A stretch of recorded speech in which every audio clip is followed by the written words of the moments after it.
दामाद की सास पार्ट 2। अब तक आपने सुना कि कावेरी जी अपनी तीनों बेटियों ईशा, मोहिनी और सुहाना की शादी 3 घर जमाई लड़कों के साथ करवा देती है। उन्हें लगता है कि ये लड़के शायद घर का कामकाज संभाल लेंगे, लेकिन उनके तीनों घर जमाई बहुत आलसी थे। वो नौकरी भी नहीं करते थे और बाहर का काम भी नहीं। कावेरी जी ने अपनी बेटियों से कहा कि वो प्रेगनेंसी का बहाना बनाकर अपने पतियों को सबक सिखाए। अब सुनिए आगे। मम्मी, आपने जैसा कहा था हमने वैसा ही किया, लेकिन देखिए ना, विवेक का हाल तो वैसा का वैसा ही है। घर में ना सुबह का नाश्ता बनता है और ना खाना। नौकरी पर जाने की बात करूं तो खाने को दौड़ते हैं मुझे।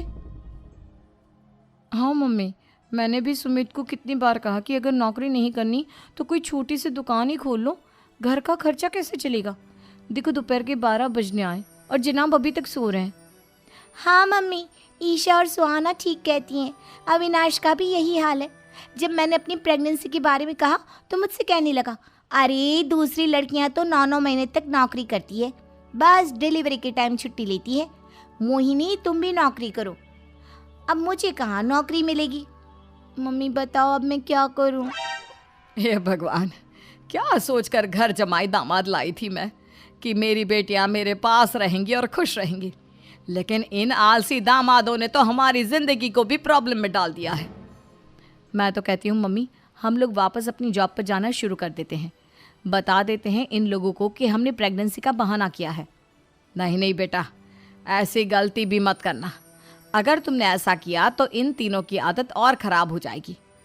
अरे आज नहीं तो कल कभी तो तुम प्रेग्नेंट होगी, तब वापस यही प्रॉब्लम आएगी। तब क्या करोगी तुम तीनों। हाँ मम्मी, आपकी बात तो बिल्कुल सही है। इन लोगों को तो सुधारना ही पड़ेगा। लेकिन कैसे? अपने बच्चों के आने की खबर सुनकर भी इन लोगों पर कोई असर नहीं हो रहा। पैसे कमाने के लिए घर से बाहर निकलना ही नहीं चाहते ये तीनों। अब मेरे दिमाग में एक प्लान आया है। तुम तीनों चिंता मत करो, उन तीनों को बुलाओ, फिर मैं बात करती हूँ। थोड़ी देर बाद कावेरी जी अपने तीनों दामादों को सामने बुलाकर अपनी बात कहना शुरू करती हैं। अविनाश, सुमित और विवेक, देखो बेटा, मैं ना तुम तीनों से बड़ा प्यार करती हूँ, इसीलिए तो तुम्हें घर जमाई बना कर रखा है मैंने। अरे मम्मी जी, सीधे सीधे कहिए ना, क्या बात है। प्यार तो हम भी आपको बहुत करते हैं। अरे मम्मी जी, आपकी इज्जत भी बहुत करते हैं। अरे भाई, आपके जैसी सास और कमाने वाली बीवी सबको मिलती है क्या? हाँ मम्मी, विवेक और सुमित ठीक कह रहे हैं। आपकी बेटी से शादी करके मेरी तो ज़िंदगी ही अच्छी हो गई है।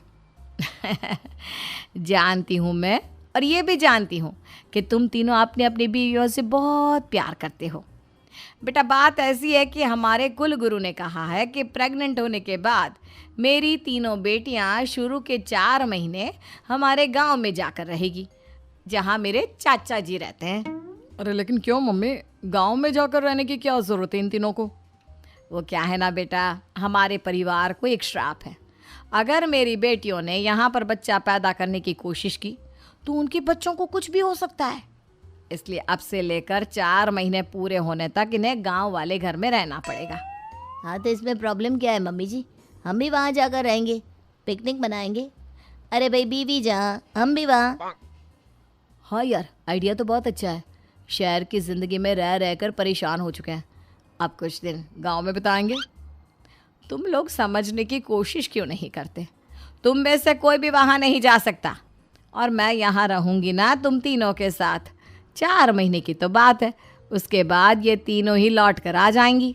ठीक है मम्मी जी, अब हमारे बच्चों का सवाल है तो ये तो करना ही पड़ेगा। कावेरी अपनी तीनों बेटियों को कुछ दिन के लिए घर से बाहर कहीं दूसरे शहर में रहने के लिए भेज देती है। कुछ दिनों के बाद, अरे मम्मी जी, बहुत दिन से पिज्ज़ा नहीं खाया, मंगवाइए ना। क्या बताऊं बेटा, पहले तो बेटियां खर्चा दे देती थी क्योंकि उनकी नौकरी थी, लेकिन अब तो मेरे पास पैसे ही नहीं बचे। थोड़े बहुत पैसे हैं जो बच्चों की डिलीवरी में काम आएंगे। लेकिन मम्मी जी, आपकी बेटियों को वापस आने में तो अभी बहुत वक्त बाकी है। वही सोच सोच कर परेशान हो रही हूँ। सोच रही हूँ कल से दूध भी बंद करवा देती हूँ। अब दूध वाले को देने के लिए पैसे भी तो नहीं है ना। अरे नहीं नहीं मम्मी जी, अगर दूध भी बंद करवा दोगी तो मुझे चाय कहाँ से मिलेगी, और चाय के बिना मैं तो मर ही जाऊँगा। क्या करूँ बेटा, इसके अलावा हमारे पास कोई ऑप्शन नहीं है। मेरे पास पैसे ही नहीं बचे। इस तरह कावेरी जी धीरे धीरे अपने तीनों दामादों को पैसे देना बंद कर देती हैं और घर में खाने पीने की चीज़ें लाना भी बंद कर देती है। अब वो तीनों बुरी तरह से परेशान होने लगे थे और इसलिए एक दिन तीनों प्लान करके घर से बाहर निकलते हैं और बाजार में जाने के बाद यार अच्छा खाना खाए हुए कितने दिन हो गए, पता नहीं कब अच्छा खाना मिलेगा। हमारी बीवियों के जाने के बाद तो हमारी हालत भिखारियों जैसी हो गई है यार। कुछ भी हो, मुझे तो आज पिज्ज़ा खाना ही खाना है। जेब में 1 रुपया नहीं और पिज्ज़ा खाएगा, कहाँ से आएंगे पैसे? अरे देख वहाँ सामने बोर्ड पर क्या लिखा हुआ है, कंप्यूटर पर काम करने के लिए एक आदमी की आवश्यकता है। भाई मैं तो जा रहा हूँ, काम करूँगा और शाम तक पैसे लाकर आराम से पिज्ज़ा खाऊंगा। जा जा, तुझे कोई काम नहीं देने वाला, हम तो घर जा रहे हैं। चल भाई सुमित।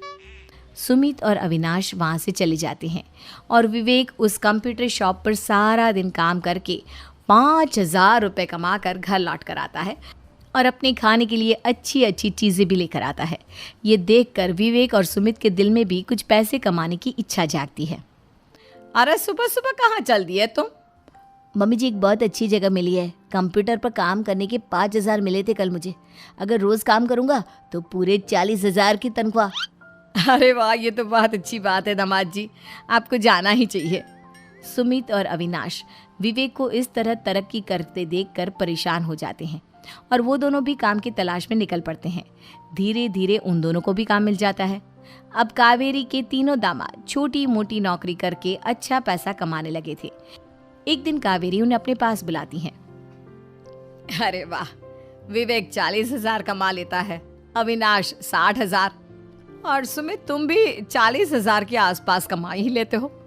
कुल मिलाकर तुम अच्छे खासे पैसे कमा रहे हो बेटा। हाँ मम्मी जी, बहुत मज़ा आता है जब महीने के एंड में मोटी रकम हाथ में आती है। पूछिए मत मम्मी जी, घर में रहकर रोटी बना बना कर और तो जैसा महसूस होने लगा था मुझे तो। हाँ बेटा, तुम तीनों की बात तो बिल्कुल ठीक है और जानते हो अब तुम तीनों की पत्नियां भी वापस लौट कर आने वाली है। लेकिन मम्मी जी अभी तो उन्हें गए सिर्फ 2 महीने हुए हैं, आपने तो कहा था वो 4 महीने के बाद लौट कर आएंगी। ऐसा कुछ नहीं है बेटा, मैं सिर्फ तुम तीनों को सबक सिखाना चाहती थी कि आदमी घर में बैठकर बीवी की कमाई खाता हुआ अच्छा नहीं लगता। इस दुनिया में हर इंसान को मेहनत करनी चाहिए, काम करना चाहिए, चाहे वो औरत हो या आदमी, ताकि अपने परिवार को संभाल सके। कावेरी की बात सुनकर उन तीनों को अपनी गलती का एहसास होता है और कावेरी उन्हें सच बता देती है कि ईशा, सुहाना और मोहिनी शहर में ही कहीं दूसरी जगह रह रहे थे। शाम के वक्त उन तीनों की पत्नियां लौट कर आ जाती है और कावेरी जी का परिवार एक खुशहाल परिवार की तरह रहने लगता है।